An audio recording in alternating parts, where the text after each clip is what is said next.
আপনি কি বাংলাদেশ থেকে ভারতবর্ষে চিকিৎসার জন্য আসার পরিকল্পনা করছেন? তাহলে এই ভিডিওটি আপনার জন্য অত্যন্ত গুরুত্বপূর্ণ। কারণ বর্তমানে ভারতীয় মেডিকেল ভিসা আবেদনের সময় কিছু গুরুত্বপূর্ণ ডকুমেন্টস অনলাইনে আপলোড করতে হচ্ছে। অনেকেই আছেন যারা ছোট ছোট ভুলের কারণে তাদের ভিসা প্রসেসিংয়ে দেরি হয়, অতিরিক্ত জটিলতা কিংবা আবেদন রিজেকশন হওয়ারও ঝুঁকিতে পড়ছেন। আর সবচেয়ে বড় সমস্যা হলো, অনেক রোগী আছেন যারা ভিসা পাওয়ার পর ভারতে এসে কি করবেন, কোথায় যাবেন, হাসপাতালের সঙ্গে কিভাবে যোগাযোগ করবেন, খরচ কিভাবে ম্যানেজ করবেন, এসব বিষয়ে স্পষ্ট ধারণা তাদের থাকে না।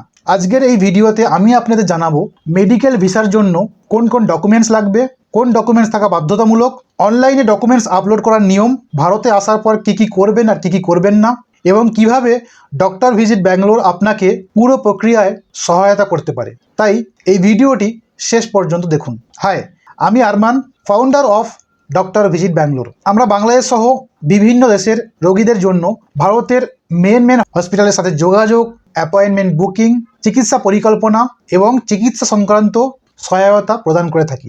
বর্তমানে মেডিকেল ভিসা আবেদনের জন্য কয়েকটি গুরুত্বপূর্ণ ডকুমেন্টস আপলোড করতে হয়, যেমন 1, পাসপোর্ট কপি।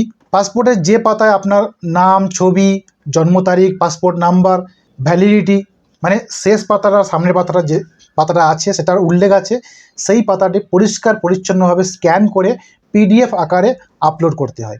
নাম্বার 2, ভারতীয় হাসপাতালের ইনভাইটেশন লেটার। এটি সবচেয়ে গুরুত্বপূর্ণ ডকুমেন্টসগুলোর মধ্যে একটি। ভারতের যে হাসপাতালে আপনি চিকিৎসা করাবেন সেই হাসপাতাল থেকে অফিসিয়াল লেটার হেডে আপনার রোগীর নাম, রোগের বিবরণ, চিকিৎসার প্রয়োজনীয়তা এসব কিছু উল্লেখ করে সিল অ্যান্ড সিগনেচার দিয়ে একটা চিঠি নিতে হয়।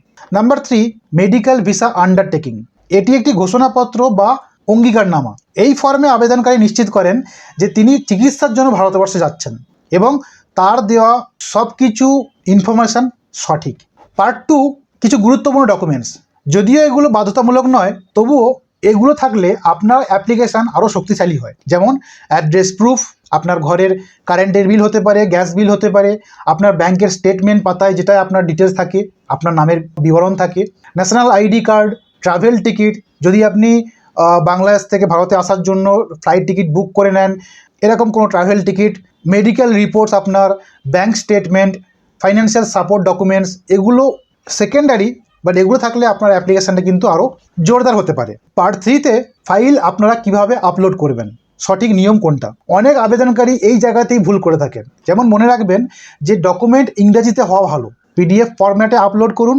স্ক্যান কপি যেটা আপনি দেবেন ওটা যেন পরিষ্কার পরিচ্ছন্ন দেখা যায়, ব্লার না হয়, মানে ঠিকঠাক যেন দেখা যায়। অনলাইন আপলোড করার পাশাপাশি প্রয়োজন হলে আপনি ফর্মগুলো অফলাইনেও হার্ড কপি জমা দিতে পারেন বা জমা দিতে হতে পারে।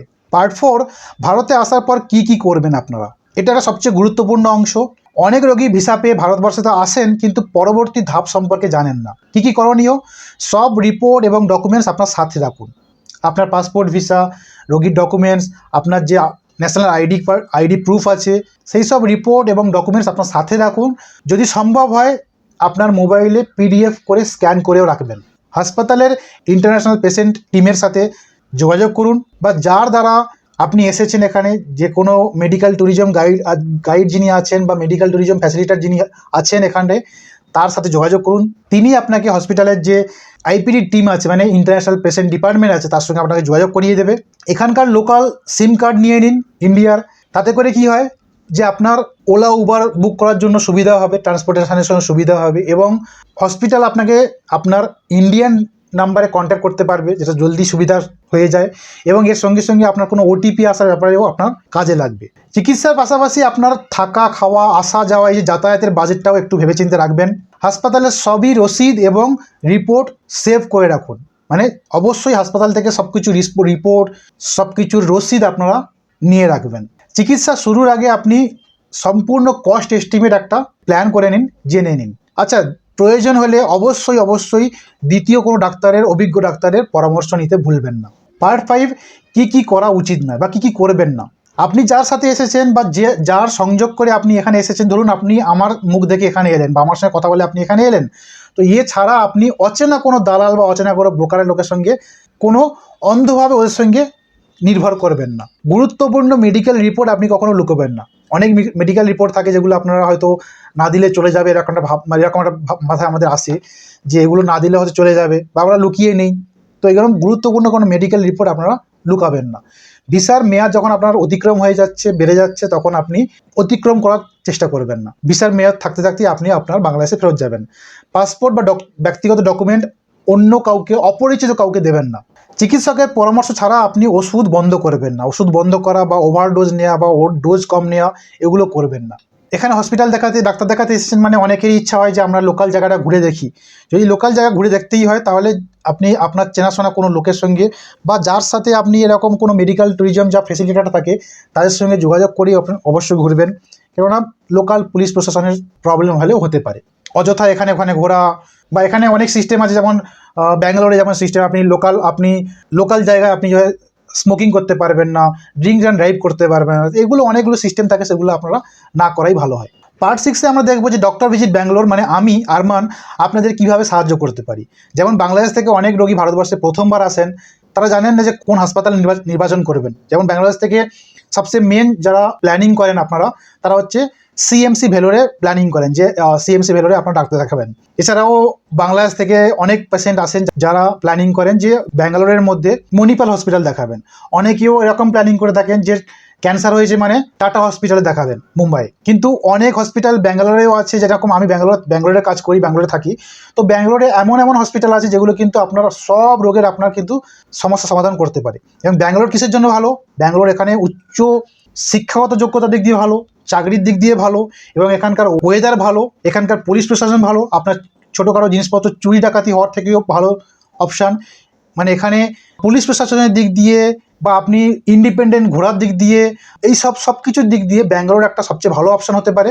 তো ব্যাঙ্গালোরের মধ্যেও অনেক হসপিটাল আছে যেগুলো আপনারা বিশ্বাস করতে পারেন, যেমন মণিপাল হসপিটাল আপনাদের টপ প্রায়োরিটি থাকে। এছাড়াও অনেকে প্ল্যানিং করেন যে ম্যাক্স হসপিটাল দিল্লিতে যাবেন। তো আমি যেহেতু ব্যাঙ্গালোরে থাকি, ব্যাঙ্গালোরের কথা বলবো আমি।